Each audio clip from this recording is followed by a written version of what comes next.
La mémoire est le sujet principal de l'artiste Mike Kelley. Dans les années 80, il va bâtir un grand travail sur tout ce dont nous nous souvenons, mais aussi ce dont nous ne nous souvenons pas.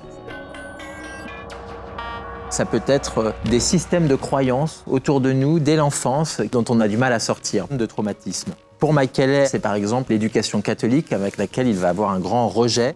La culture américaine de cette banlieue pavillonnaire très stéréotypée dans laquelle il grandit, il va essayer de déconstruire tout cela. Il va pour cela commencer le projet d'une grande maquette de tous les lieux dans lesquels son cerveau a pu être formé, a pu être manipulé aussi par d'autres. Et il va se dire qu'en travaillant sur l'architecture de la mémoire, il va se rappeler de toutes ces zones de traumatisme.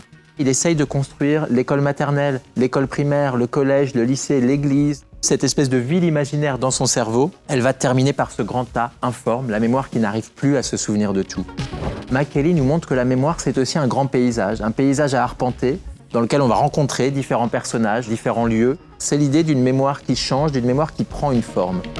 La matière de la mémoire, Memoryware, Mike Kelley découvre que c'est le nom d'une technique d'art populaire. Et donc Mike Kelley va inventer le Memoryware Flat, la matière de la mémoire à plat. Il va faire des grands tableaux faits de souvenirs, comme des cartographies. On se promène dans les bijoux, les boutons, les pins, les montres arrêtées. C'est un océan de souvenirs dans lequel l'œil se perd.